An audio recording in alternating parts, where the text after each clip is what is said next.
Hello दोस्तों, welcome back to my channel stock seven. आज बात करेंगे ट्राइडेंट के बारे में और कंपनी के लिए जो न्यूज़ आई है। जी हाँ, कंपनी का जो न्यूज़ मिला है पॉजिटिव रेटिंग के बारे में, उसके बारे में बात करेंगे। और जी कंपनी को जो रिजल्ट आउट होगा, जी हाँ, कंपनी एसएम लिस्ट से कब बाहर आएगी। और कंपनी जब एसएम लिस्ट से बाहर आएगी तो आपको देखेंगे कंपनी में हर रोज़ 5% का अपर सर्किल लगता हुआ दिखाई देगा। और कंपनी ही का जो टारगेट होगा, जी हाँ, कंपनी जैसे ही एसएम लिस्ट से बाहर आएगी या फिर एनएसए के द्वारा कुछ एसएम लिस्ट के बारे में आएगा या फिर रेटिंग को चेंज किया जाएगा तो वो उससे कंपनी पर प्रभाव होता दिखाई दे सकता है। इन सब बातों को हम डिटेल एनालिसिस करेंगे। अगर दोस्तों आप हमारे चैनल पर नए हैं तो प्लीज़ चैनल को लाइक करेगा, सब्सक्राइब करेगा, जिससे कि स्टॉक मार्केट के बारे में ऐसी न्यूज़ हर रोज़ मिलती रहे। बात तो दोस्तों कंपनी का जो अपडेट आया, आप देख सकते हैं कंपनी का अपडेट आया 2 अप्रैल के पास। और कंपनी का ये ऑफिशियल अकाउंट से आया हुआ है, जो आपको एनएससी एंड बीएससी के साइट पे मिल जाएगा। आप देख सकते हैं कंपनियों को जो क्रेडिट रेटिंग दी जाती है, जी हाँ, कंपनी को जो इंडिया में क्रेडिट रेटिंग दी जाती है उसके ऊपर आया है कंपनी को जो रेटिंग मिला। लॉन्ग टर्म बात करें या फिर कंपनी का शॉर्ट टर्म फैकल्टीज़ की बात करें, उसके बारे में न्यूज़ आया। कंपनी को जो रेटिंग मिला, आप देख सकते हैं कंपनी को स्टेबल रेटिंग दिया गया। जी हाँ, कंपनी का आउटलुक जो है स्टेबल दिया गया है, जिससे कि आने वाले वक्त में शेयर में तेजी होती दिखाई दे सकती है। कंपनी का आप आउटलुक देख सकते हैं, रिवाइज फ्रॉम स्टेबल है। और कंपनी का अदर भी या फिर लॉन्ग टर्म या शॉर्ट टर्म बात करें, कंपनी को स्टेबल रेटिंग दिया गया है। हम जो रेटिंग देती है कंपनी का नाम दे सकते हैं CAR कंपनी रेटिंग दिया है कंपनी का नाम। और कंपनी जो रेटिंग देती है long term short term banking factors के हिसाब से दे सकते हैं स्टेबल दिया गया। और उसके साथ साथ कंपनी का जो रिजल्ट आउट होगा उसके ऊपर काफ़ी नज़रें बनी हुई। जी हाँ, कंपनी का जो रिजल्ट आउट होगा उसके ऊपर लोगों को नज़रें बनी हुई हैं। और कंपनी के लिए पॉजिटिव न्यूज़ ये है कि कंपनी को स्टेबल रेटिंग दिया गया है। बात है दोस्तों कंपनी का प्रोडक्शन दे सकते हैं। अभी कंपनी का जो प्रोडक्शन हुआ है मार्च तक जो आया हुआ है, आप वहाँ पढ़ सकते हैं। कंपनी को फाइनेंशियल ईयर 2018 में 34% के पास यान से प्रॉफिट हुआ था। जो प्रोडक्शन हुआ था 19 में दे सकते हैं 30% के पास। और बात करें 2020 में दे सकते हैं 26% के पास, 21 में दे सकते हैं 20% के पास। लेकिन हाफ ईयर में दे सकते हैं कंपनी को 23% के पास यान से प्रोडक्शन होता दिखाई देगा। और कंपनी को बात लाइन से दे सकते हैं, जो प्रोडक्शन 2018 में था 39% के पास, 19 में 40 के पास पहुंचा है। और 20 में देख सकते हैं 43%। और बात करें 21 में देख सकते हैं 45% के पर। और इन 2022 के हाफ में देख सकते हैं 45% के पास। अब बात कर बेड लाइन दे सकते हैं 8% के पास जो शेयर का था वो आज बढ़ते हुए 19 और 17% के पास 21 और 22 में देखने को मिल रहा है। उसके साथ साथ कंपनी केमिकल और पेपर में भी काम करती है, आपको पता होना चाहिए। पेपर में जो परसेंट का था 19% के पास था, दे सकते हैं 19% के पास। उसके बाद कंपनी को फाइनेंशियल ईयर 2020 में 20% के पास हुआ, फाइनेंशियल ईयर 2021 में 16% के पास। और बात करें कंपनी को अभी हाफ एन ईयर में 14% के पास कंपनी का रेवेन्यू होता दिखाई दे रहा है। बात करें कंपनी को जो प्रोडक्शन होता दिखाई दे रहा है, आप देख सकते हैं बढ़ता हुआ दिखाई दे रहा है हाफ एन ईयर में। और उसके साथ साथ कंपनी को बात लाइन में भी बढ़ता हुआ दिखाई दे रहा है। बात करें कंपनी के बेड लाइन में, जी हाँ, बेड लाइन में कंपनी को थोड़ा सा गिरावट देखने को मिला। जो 8% था उसका 11% का हुआ। और बात करें फिर से 12% के पास हुआ, अभी 17% के पास देखने को मिला। लेकिन पेपर और केमिकल में आपको गिरावट देखने को दर्ज हो रही है।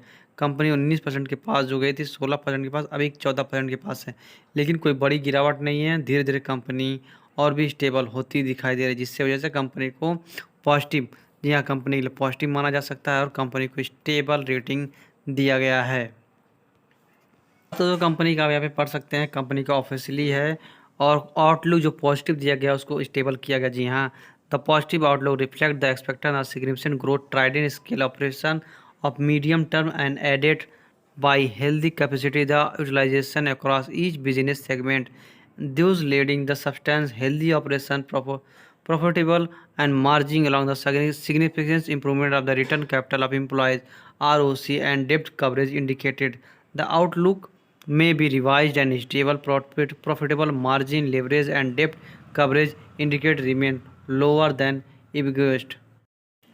देख सकते हैं कंपनी धीरे धीरे ग्रोथेबल काम करती दिखाई दे रही है। और कंपनी के लिए जो इम्पैक्ट साबित होता दिखाई दे रहा है एसएम लिस्ट स्टेज 4। जी हाँ, कंपनी एसएम लिस्ट स्टेज 4 में है। अगर एनएसए के द्वारा, जी हाँ, रिजल्ट से आसपास अगर रिजल्ट जब घोषित होगा उसमें एनएसए के द्वारा जो कुछ कहा जाएगा, कंपनी का जो चेंजेस होने वाले हैं उसमें भी एसएम लिस्ट में चेंजेस देखने को मिल सकती है। अगर एनएसए के द्वारा कंपनी की एसएम लिस्ट फर्स्ट में या फिर सेकंड में डालती है तो कंपनी के लिए पॉजिटिवली होगी कि अगले 2 एक मंथ में शेयर आपको एसएम लिस्ट से बाहर होती दिखाई देगी। लेकिन अगर कंपनी को नेगेटिव इम्पैक्ट पड़ता है तो कंपनी आपको स्टेज 4 में ही दिखाई दे सकती है।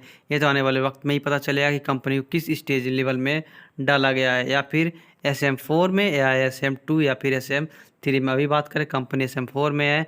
अगर रिजल्ट के आउट होने के बाद कंपनी SM सेकेंड या थर्ड में हो तो दिखाई दे रही है, तो कंपनी में आप देखेंगे तो लगातार अपर सर्किट लगती हुई दिखाई दे सकती है। और कंपनी का जो टारगेट है 100 रुपये के आसपास होता ही नज़दीक दिखाई दे सकता है, क्योंकि कंपनी जिस हिसाब से ग्रोथ कर रही है, जी हाँ, कंपनी जिस हिसाब से ग्रोथ आप देखते हुए दिखाई दे रही है, कंपनी उसी हिसाब से प्रॉफिट भी कमा के दे रही है। और कंपनी प्रॉफिट ग्रोथ कमा के देती है तो वो सेक्टर का लीडर, जी हाँ, कंपनी अपने सेक्टर में लीडर के काम करती दिखाई दे रही है, जिससे कि आने वाले वक्त में इस शेयर का जो सर्किट रहेगा वो लगभग 5% का होता दिखाई दे सकता है। कंपनी का सब कुछ निर्भर करता है कंपनी का एसएम लिस्ट में। जी हाँ, कंपनी अगर एसएम लिस्ट में चेंजेस होती हैं तो कंपनी के लिए काफ़ी पॉजिटिव न्यूज़ होंगी और इन्वेस्टरों के लिए भी काफ़ी अच्छी रात भरी सांस लेते दिखाई देंगे। जिन लोगों ने अपर पे बाइंग किया या फिर लोअर पे बाइंग किया है, वो अभी कहाँ पे बाइंग कर सकते हैं। बात करें कंपनी में बाइंग करने का पोजीशन, अगर शेयर 50 रुपये के नीचे मिले तो आप आराम से बाइंग करिए, क्योंकि कंपनी को 48 और 49 रुपये के पास अच्छा खासा सपोर्ट मिलता हुआ दिखाई दे रहा है। क्योंकि कंपनी जब भागना स्टार्ट होती है, आप देख सकते हैं कंपनी जब भागना स्टार्ट होती है तो काफ़ी तेज़ी से दिखती है। और इस सेगमेंट में ना ही शेयर को बाइंग करें, क्योंकि कंपनी उसके बाद स्टेबल होगी। जी हाँ, आप देखेंगे स्टेबल जब होगी तो शेयर तेज़ी से स्टेबल के वक्त पड़ी रहती है, तो वहाँ पे शेयर को बाइंग करने के लिए काफ़ी अच्छा खासा मौका होता है, या फिर शेयर गिरावट में बाइंग किया जा सकता है। देख सकते हैं दोस्तों कंपनी कैसे काम करती दिखाई दे रही है। कंपनी स्टेबल और करती रही, मार्केट में थोड़ी तेज़ी होती है तो शेयर के अंदर भी तेज़ी देखने को मिलती है।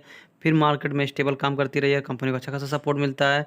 मार्केट में थोड़े थोड़े तेज़ी देखने को मिलती है, उसके बाद मार्केट में गिरावट होती है। आप देख सकते हैं जैसे कंपनी स्टेबल होती है, देख सकते हैं स्टेबल होती है, फिर मार्केट में तेज़ी देखने को मिलती है। मार्केट में गिरावट के टाइम पर आप देख सकते हैं कंपनी 48 रुपये के आसपास चली गई थी। पुनः कंपनी अपने आप को सुधारती हुई आज 48 रुपये से शेयर 54 रुपये पे काम करती दिखाई दे रही है। अभी बात करें कंपनी 50 रुपये के नीचे बाइंग किया जा सकता है, और कंपनी का जो सपोर्ट है और रजिस्टेंस है 70 रुपये के पास है, क्योंकि कंपनी का ऑल टाइम हाई 70 रुपये के पास बना हुआ है। जैसे ही कंपनी का रिजल्ट एसएम लिस्ट से बाहर आएगी, आपको इस शेयर के अंदर तेज़ी होती दिखाई दे सकती है। तो दोस्तों वीडियो को वाइंड अप करना चाहूँगा। वीडियो पसंद आएगी तो प्लीज़ चैनल को लाइक करिएगा, सब्सक्राइब करिएगा, जिससे कि स्टॉक मार्केट के बारे में ऐसी न्यूज़ हर रोज़ मिलती रहे। और हाँ दोस्तों, इन्वेस्ट करने से पहले आप अपने सलाहकार से ज़रूर राय मशवरा कर लें। Thank you.